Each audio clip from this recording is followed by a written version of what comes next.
Welcome back to Brave Ideas. I'm your host, Caleb Parker, and this season was recorded live in New York City at Juicy's 50th edition. For years, office real estate was primarily a leasing business. Find the tenant, sign a lease, collect the rent. But today, that model is being challenged. Customers have more choice, leases are becoming shorter, retention matters more than ever, and landlords are increasingly being forced to think like operators. So the question becomes, how well do you actually understand your customers? Not just the company signing the lease, but the people inside the building using the space every single day. My guest for this episode is Brandon Medeiros, CEO of Rekalibrate. Brandon works at the intersection of technology, customer intelligence, workplace data, and commercial real estate. He's been helping landlords think differently about engagement, retention, and what it means to operate buildings in a world where customer experience is becoming a competitive advantage. In our conversation, we explore why office is becoming an operating business rather than a leasing business, why customer intelligence may become more valuable than building intelligence, how landlords should think about retention in a changing market, the role AI could play in commercial real estate, and where operators should focus if they're just beginning their operational real estate journey. If you're a landlord, investor, operator, or anyone thinking about the future of office, I think you'll get a lot out of this episode. So let's kick off this episode with Brandon. Welcome to Brave Ideas, Brandon. It's good to be here, Caleb. It is great to be here at J Suites in Manhattan for Juicy's 50th. Shout out to Liz for teaming up with us for the Brave Ideas Juicy episode here. So Brandon, office is no longer a leasing business. We've discussed this. It's becoming an operating business. You've been talking about tenant-level intelligence. I like to say customer intelligence, but you talk about engagement and while retention matters far more than it ever has.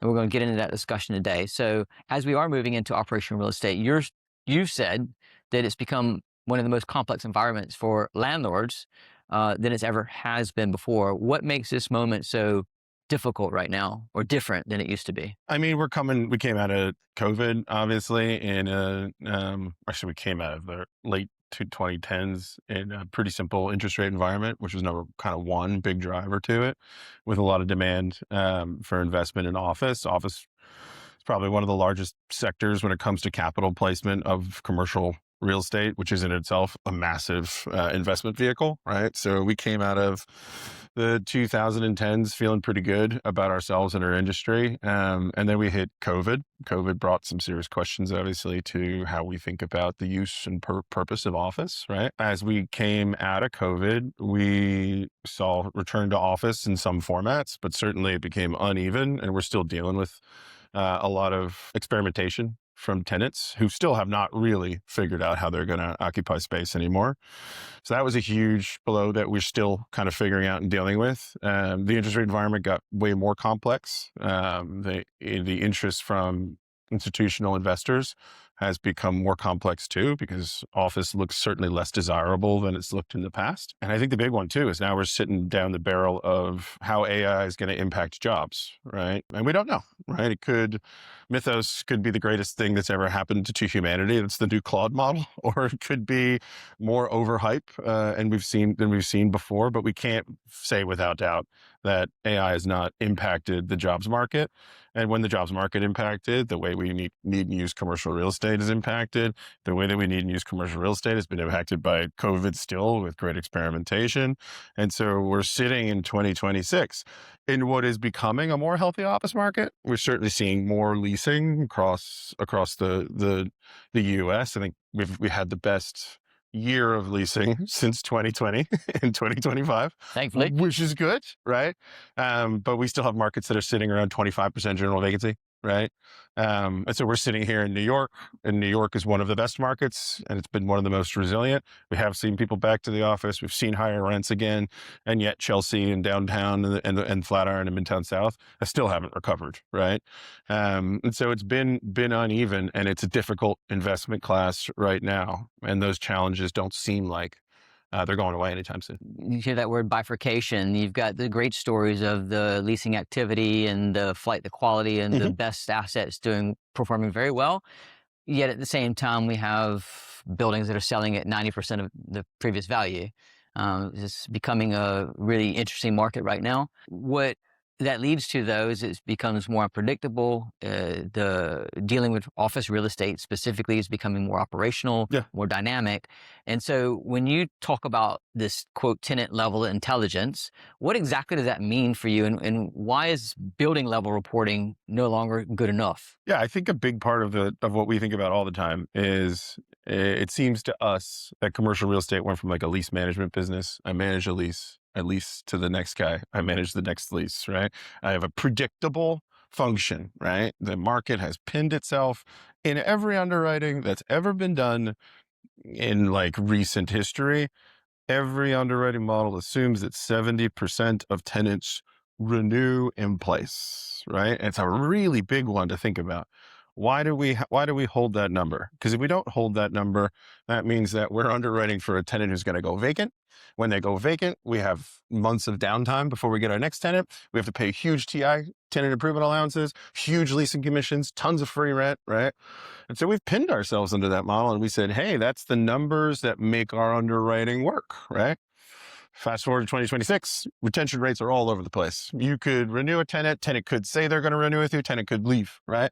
Tenant could be an occupancy in a building. We had 2 publishers across 2 of our buildings that have been in those buildings for 25 years.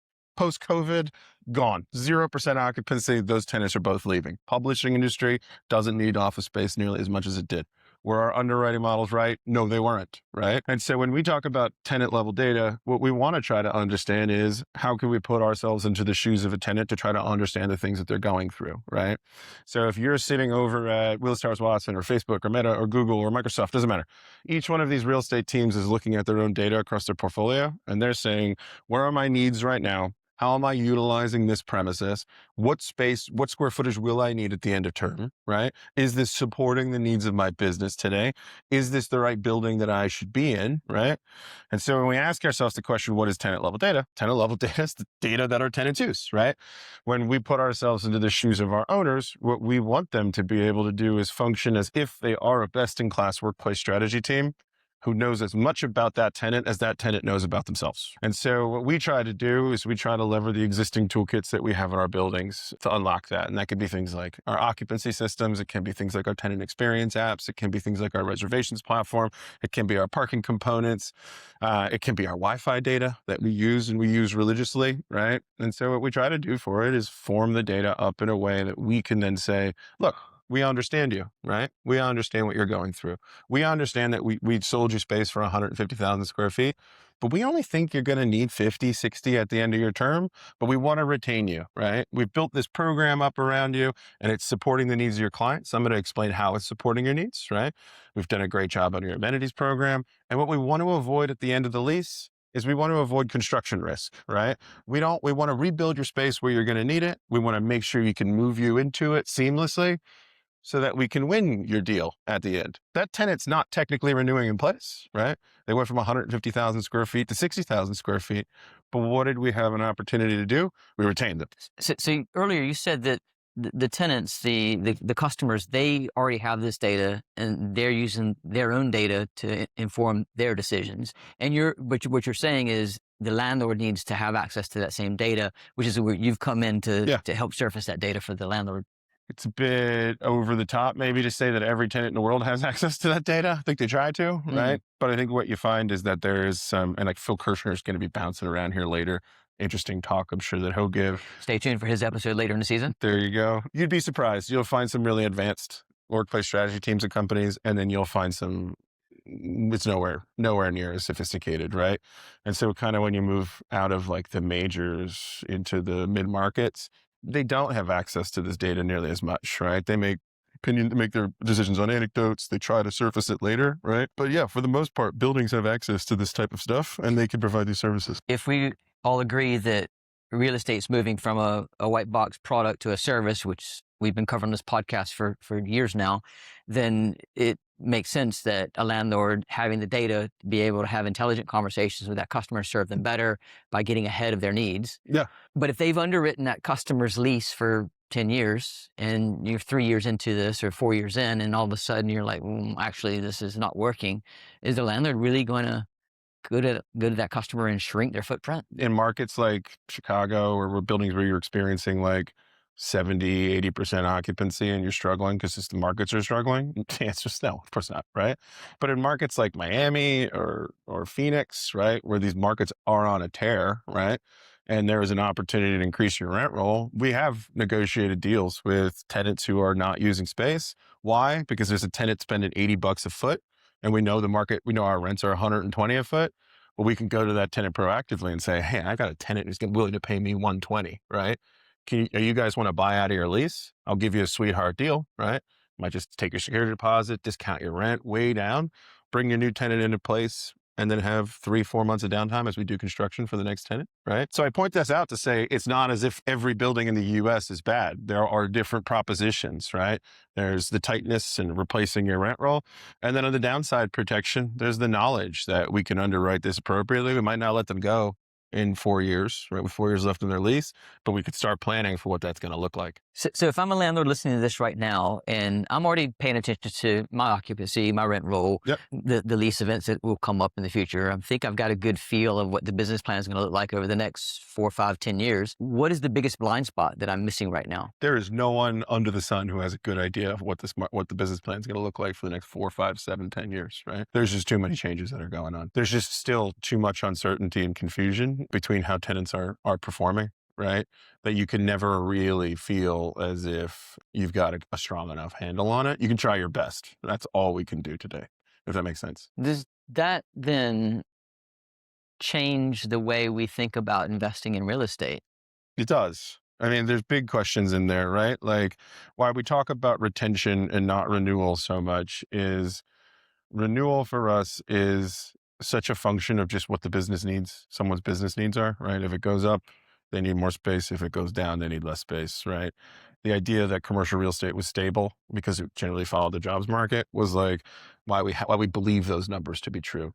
And now it doesn't. Volatility continues to persist. So renewal probability or renewal in place isn't really something we can control, right? What we can control is retention. If you need more, if you need less, if you need a completely different format of space, I can provide that to you and I can make sure you never walk out the door, right? I'm still going to pay TIs. I'm still going to pay free rents. I might think about different ways to build and construct environments. I might be willing to do shorter form deals, right? I might be willing to blend and extend. I might be willing to do a lot of different things, right? But I want to retain you because in commercial real estate in 2026, if I don't retain you, it could be 18 to 24 months before I find another tenant. It's a huge void cost. Huge costs. And the new acquisition of customers is expensive as well. So to your question of like, how do we think about operating real estate differently?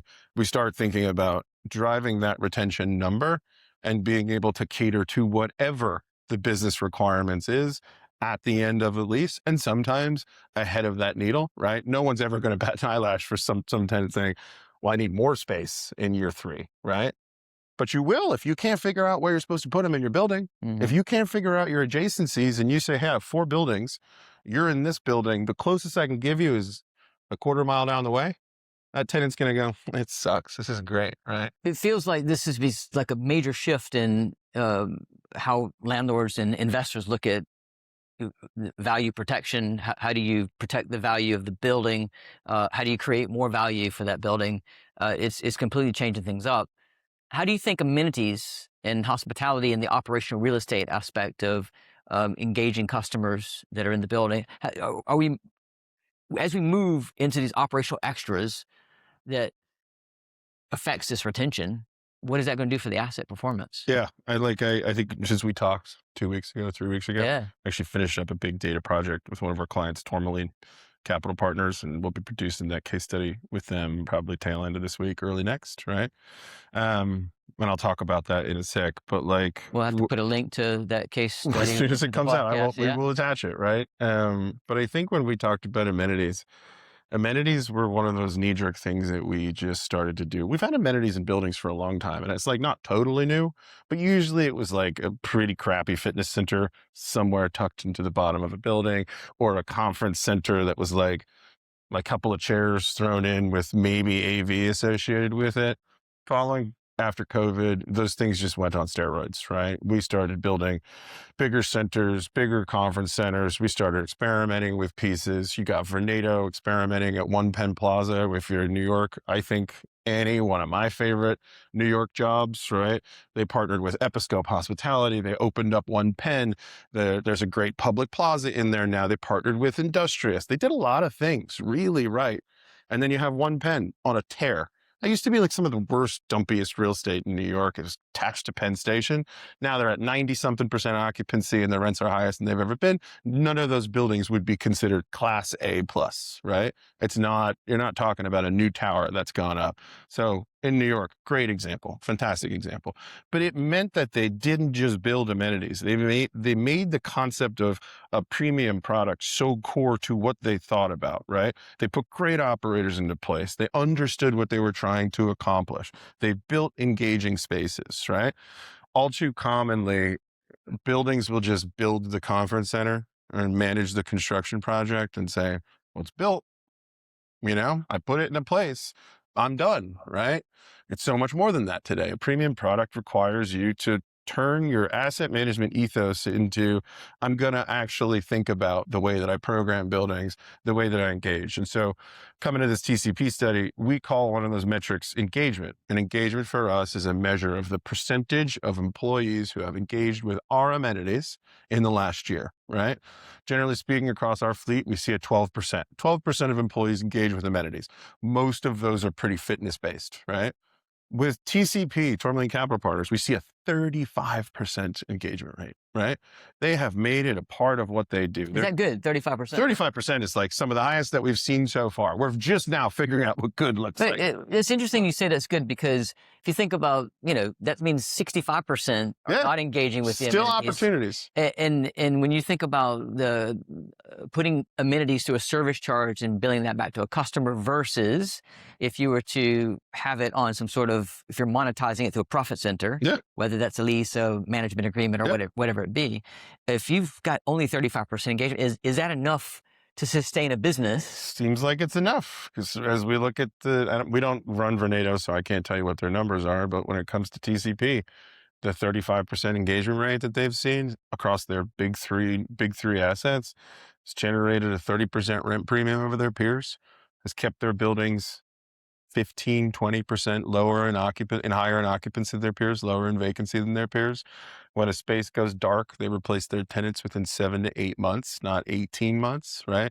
When it comes to the retention rates for a lot of these buildings, now one of the buildings' retention rates is 0% because they're pulling tenants up from $80 a square foot to $120 a square foot. I don't care what program you have. No, they're trying to churn those customers anyways. Few tenants are going to go, oh yeah, totally. But there's more in the market that's going to pay. And they've replaced them, right? When it comes to the other buildings, there's one of the buildings sitting at 100% retention rate of their old tenants, right?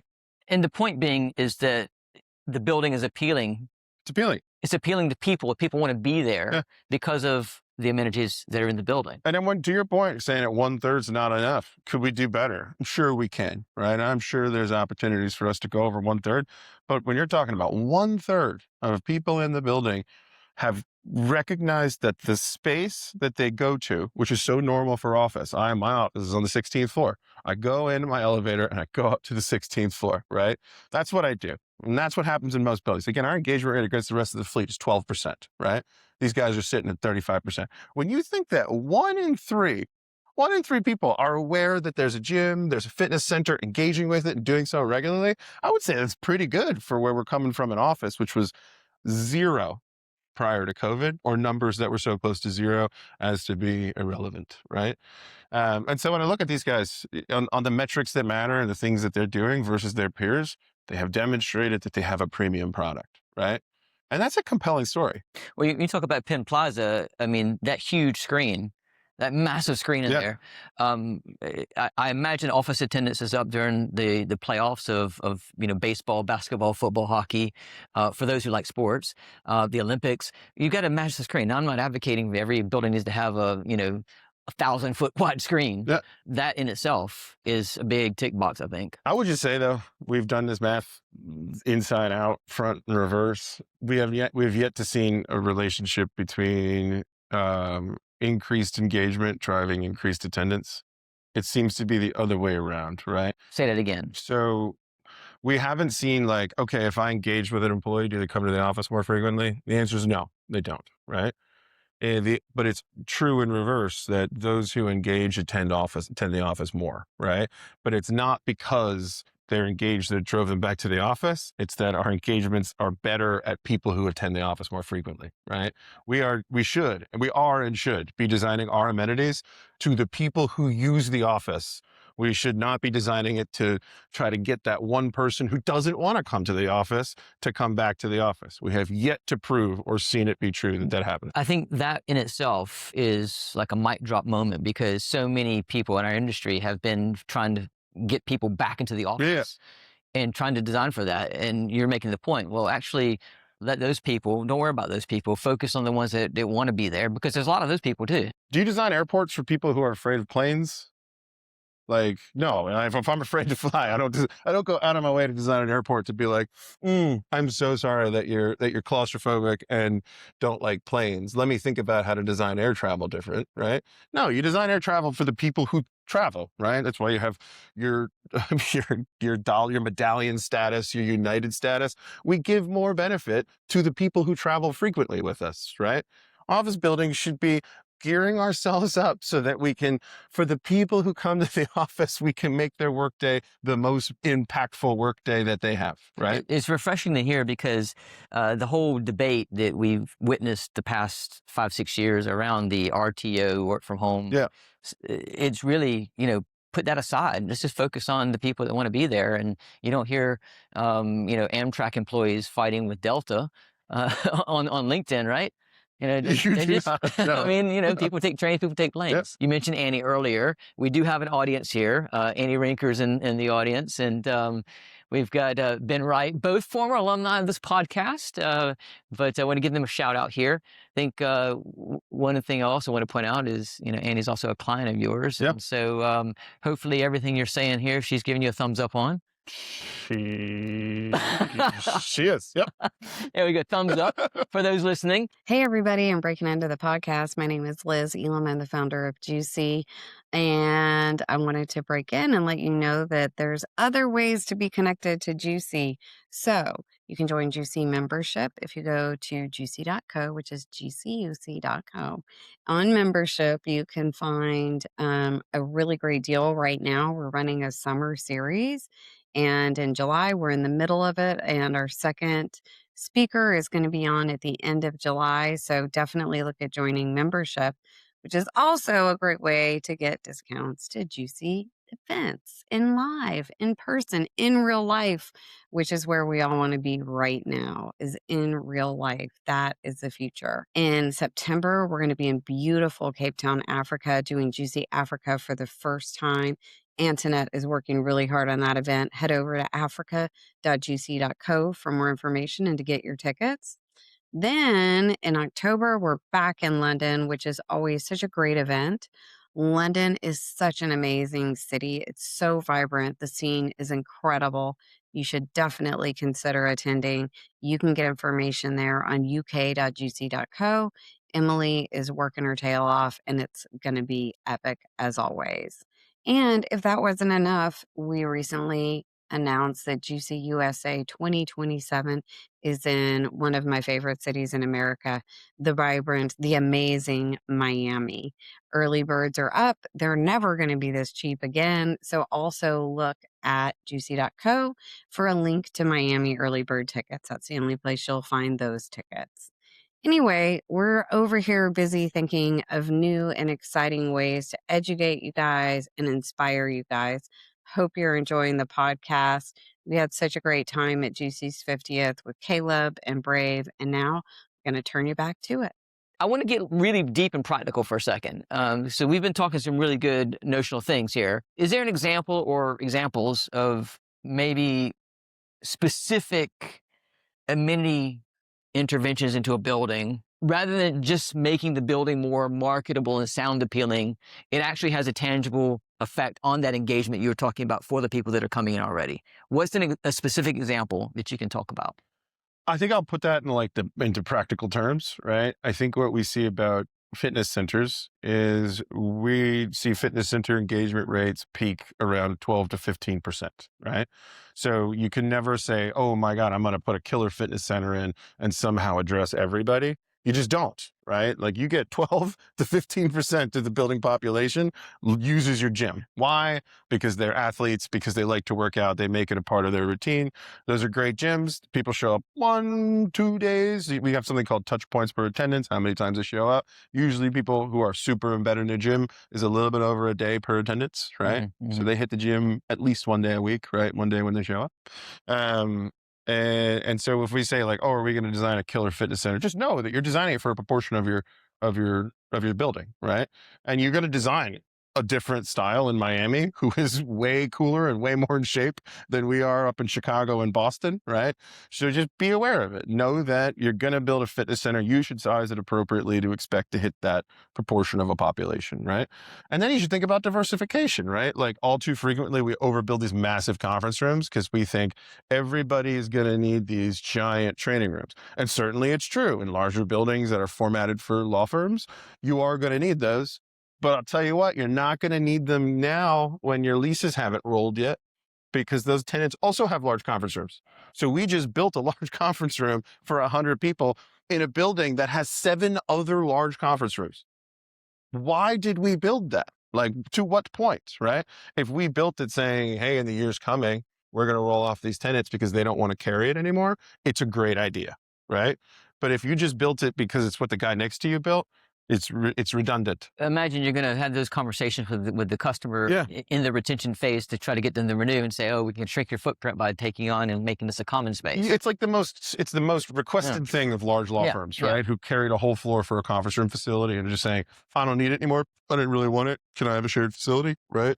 We saw the same thing with cafes in like single tenant buildings when like Meta or Facebook or Meta or Google said, hey, I have a giant cafe. I used to need 400,000 square feet and I ran it. The first thing that we saw after was, hey, I want to give this back. Can you run it? I still want it because we're sitting somewhere in Palo Alto that doesn't have it. Where does the data layer feed into this conversation? Data layer feeds into what do the tenants in my building want, right? How have they built their space? What is the most likely things and things that they've used and want to give up as their footprints change? When do I need to build those things in order to cater to the value from my tenants? And that last one's the biggest one, right? If you're going to approach a building that has 90% occupancy and 7 years of leasing, the size of amenities you should build today is 0. because you don't need any. There's not going to be any value extraction till year 4, right? Yeah. And so we say, okay, what are we going to need in year 7, right? How long is it going to take for us to build a true program in which we can get people to engage? Because it's not an overnight problem. You need to get people to understand the app. You need to get people to feel confident in going to use it. You need a ton of onboarding. So that takes some time. Then we need to build the thing. So we're back to year 4 now. And then in year 4, we have to predict what we're going to need in year 7. But we have AI for that now, right? I love AI. It does some really cool things. It will do better things. But the problem with AI in our industry is just a series of unstructured data sets that are confusing to say the least, right? We have data systems which exist. Even the most sophisticated of our clients like Brookfield or Tishman have great data piles, right? They've got Databricks or Cherry or whatever. You still put AI on that stuff. It cannot tell you what the rent roll is, right? It can't tell you where your tenants are. It can't reproduce a rent roll because it's still building itself up on very uncertain data sets, right? We as an industry can't really distinguish between what gross rent means in San Francisco versus Chicago. And break that down for me. And for those of us who aren't deep into the data and AI conversation, you're talking about the data sets need to be organized in a way that the AI can understand it. And so I'll give you now, people can't even understand it. Give you a great example of what AI is pretty good at, right? AI has been demonstrated to be pretty good at RAG, which is retrieval augmented generation. So if you put a lease into ChatGPT, Claude, whatever, it would do a pretty good job of you saying like, okay, well, when's the lease commencement? And it'll go, lease commencement is June 1st, 2026, right? Hey, what's the proportionate share that these guys have of building expenses? It's 3.74%, right? It's a fantastic job. It can do it. It still gets confused from time to time. If you said, hey, look at all my leases and sum up all my parking, you're probably not going to trust it. Even if you say, hey, I've given you all my leases, tell me how many active leases I have. It's going to go, what do you mean by active? Like, because it can't really interpret between saying, I've looked at all the leases, I've looked at the lease commencement date, I know today is today, how many leases are between my lease commencement date and my expiration date? It's going to get real foggy on that real quick, right? So the basics, what's in the lease? Fine. Looking across leases, asking dynamic questions, very difficult. The data's not structured in a way that an LLM can say, I understood the context of the question super well. I understand the semantics and the meaning of the data super well. I understand what it is you're asking me. Let me give you an answer. Struggles quite a bit without a more complicated, what we refer to as like a semantic layer in the middle. So Brandon, to sort of recap before I ask this next question, we've been talking about retention. We've been talking about having good data on each user in the building as a means to help understand what customers need and be able to serve that customer better so we can retain them. But there's an issue with structural data, and so we can't get AI just to come in and read it because we got to get our data good. So if we're starting from scratch today, a landlord's listening right now, they want to become more retention-led in the way they operate. We're moving into operational real estate. Where do they start first? Right, where are we starting from real scratch here? Yeah, what like you're having your first conversation with a potential client. Where are you starting? I would say that to build up the products that people are going to want to see, we have to think about 3 legs of a customer experience triangle, right? Which is like, I have to put into place good technology that people can use, that they can access, and does what I want it to do. We were just on that bent. We were just having a conversation yesterday around like with a client up in Boston who was talking about tenant experience apps, and they were like, well, we're talking to the tenant experience apps and we want to make sure they're AI ready. And I said, well, look, what are you talking about? Like, if a company says I'm going to be AI ready, but then they don't provide you an API to access the data, which they have, then if they put an AI on their own stuff, how are you going to access their AI, which sits on their data, while also on your data, you have your own AI and they don't have connective tissue? I said, the number one thing you can do when you're thinking about that is ask them, do you have an API so that I can get data from your system into my own system so that I can run my own versions on top? Like, it is not as simple as you thought it might be. So when we think about technology, we think about it from the lens of, is it going to do what I want it to do when it comes to giving my tenants what they want? Is it a functional component? It's not just a content management system or pushing good things. Can I do mobile credentials? Can I provide a great Wi-Fi experience? Can I connect my parking to my access control so we don't have 2 different versions of an app, right? Do I have a system like Yardi or MRI or whatever that's going to fulfill those needs? Do I have a lease abstraction system that I can pull all that together? Those are the basics, right? Think about your technology. What is it going to do for your tenants? How is it going to improve in automation? And then how is it going to be able to retrieve data? Part 2, what is the hospitality components that I am going to require in order to operate it? Am I going to staff it myself? Probably not, right? So am I going to hire a playbook, or am I going to hire an Annie, or am I going to hire a TS studio, or am I going to hire an Arch Amenities? What does that look like? What do I want them to do, right? How are they going to operate this on my behalf? Do they understand how this technology is getting used? Because they're the main users of it on the ground, right? Can they articulate it really well? And the last thing is, what are the programs that I'm going to put in place that are going to make my buildings responsive to my tenant needs, right? You can have different bag everywhere you go. Like I said, you go to Miami, you're in a building full of pharmaceutical companies, you're going to think about your amenities a bit differently than you're from Boston with a building full of law firms, right? So think about your programs. Am I going to sit here and say, yeah, I'm going to do a co-working offering, right? I'm going to do an amenitized offering. I'm going to run a conference center. I'm going to run an events program, right? Look at your peers. Think about what Tishman Speyer does and say, Tishman has Gather, which is their super amenitized, high-end co-working, high-end conference space, right? Which does all the things that you want. It has food warming and food service inside of it. Do I want to build that type of product? Do I know how to service it? Do I know the technology, right? And so you just think through that lens and say, I have to understand what my operating business plan is going to be. I have to understand what my distinctions are going to be as an asset manager. And I have to find my partners, my technology, and the programs that are going to fulfill that customer experience task. And if I think I can do it, what do I get rewarded by? I get rewarded by retention.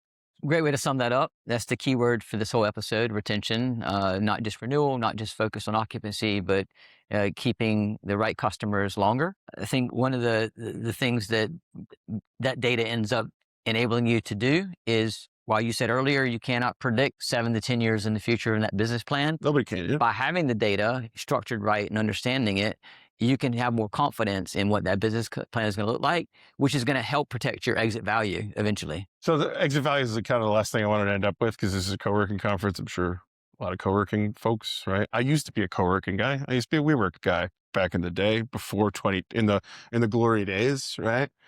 But I will say this, and I find this really compelling to me today. The number one thing I hear from the office ownership world, even when you have succeeded in building a premium product and showing that, yes, you make enhanced returns versus your peers, in the same way that co-working says, hey, I make enhanced returns versus my traditional deal. Owners in 2026 are challenged because they cannot figure out how to exit. Who is going to buy that enhanced return, right? Where are the giant PE companies and institutionals and foreign capital that we saw in 2010? They're not here in 2026, right? So I've done a great job. I've deployed my business plan. I have great retention. I've driven my rents up. My occupancy is super low. And now they're looking, saying, how do I exit? Who's going to buy this? Who's going to buy it at an 8 cap? Nobody knows, because there's not a lot of value add anymore. You just squeeze the lemon, right? Prior to COVID, we would have seen buyers come in and say, hey, I'll take it. Now we're confused. In the same way that co-working companies go, how do I exit? Like, how do I show that I can take this and I've made all these enhanced returns, and what is the residual value going to be, and who's going to buy it at the end? We're all in the same kind of boat right now. Success and enhanced success is kind of interesting, because we're being forced to hold these things and show cash flow and live with it. But I think cash flow is the key word there, because if it is generating healthy cash flow, it puts less pressure on the exit. And we're in this funny stage right now where the institutional investors have have left office somewhat. They'll be back, hopefully. Of course, but when you go to more operational, non-guaranteed contractual income in a building, when you've got NOI that's not on 20-year leases, it's healthy cash flow, but it's not predictable until it's stabilized. And so you've got to really look at more family offices, high net worth individuals that are coming in to buy that cash flow. If they're looking on a cash on cash yield. If you have a deal that's under $25 million, you will have high net worth, ultra high net worths come in and buy those things. If you have a deal size which is in excess of $200, $300 million, there's not enough. Ultra high net worths aren't going to come in here and be like, oh, that sounds great. I'll stroke you a check for 60% of the equity. 50% of the equity at your 8 cap, right? And so we do see deal velocity in the sub 25s. We don't see that much deal velocity on the higher end. And there's some big questions around, like, how are we going to demonstrate that the enhanced value that was created is sticky, it's durable? And I think this is trading history, right? Yeah. It's the data behind the trading history that hasn't really been widely shared by the flex and co-working world widely. It needs to be, so the owners of these buildings can see their exit. What's the same thing that every one of the co-working companies continues to get asked when asked about how do I finance it? You say, show me 5 years worth of operating history, right? Show me you've been able to do this. These giant towers with these business plans are going to be asked the same thing. Show me 5 years of you operating in this way, right? Show me it's sustainable. Show me it's durable. Show me. And we're just kind of in this place where the world changed a little bit, and now we need to prove it all. And the co-working problem is the same, as insanely as it sounds, as these giant buildings. Meanwhile, you have these co-working brands that have existed for 10, 20 years that are stable, that are generating great cash, who've seen the worst of times and made it through. So the industry and the business plan is proven. We just need to have it right here in front of us with the data. It's an interesting time and an interesting place. I think commercial real estate in the next 10 years is going to be super fascinating to watch what happens, but we're already starting to see, like, where it heads. Like, hospitality office, if you do it and you do it, not just like correctly, but you do it, it's the right word I'm looking for here. Authentically is probably the right word. If it's an authentic piece of what you do, and you can feel when it's authentic, right? You can feel when someone has, like, created that buzz and the property managers aren't sitting. I always have a joke about property managers. You can tell the quality of a property manager by the inverse proportion of the butt marks in their office seat, right? And what that means is, like, if they are sitting in that chair in their office all day long and not leaving and not talking to their clients, then they're not doing hospitality office. If your property manager is bouncing around constantly, talking to the client, dealing with the issues, they're very seldomly in that seat. That's an authentic experience. Like, I can feel it. I can feel the difference when I walk into a building building and I see a sad security guard sitting in front of a gate and there's no music and it's like it doesn't feel authentic. But when you walk into a building and there's someone there to meet you and they're like, hey, can I help you with something? They're not a security guard, they're a greeter now. Like, you can feel that difference. When you walk into a conference room and you go, this doesn't feel good. Like the AV on the wall looks like it's 10 years old, right? There's a random dongle hanging somewhere and no one can figure out how anything works. Doesn't feel like a good experience. But when you go in there and somebody pops in and goes, hey, can I help you? Can I get you set up? Right? Feels great. All of a sudden you get these, small moments that are really materially different, right? And I think that it's where we're headed into like, what does a premium product look like? A premium product includes all of that and drives the experience as one of its central focal points and makes people feel, why would I leave? Why would I go anywhere else? This building is doing what I want it to do, right? Well, clearly everybody in this room at this conference is delivering on exactly what you just described in a positive way. Brandon, this has been fantastic. Thank you so much for sitting down with me today. My I really pleasure. appreciate it. Yeah. For those of you listening, wish you were here to see the Q&A afterwards, but thank you for tuning in. Until next time, take care of yourself.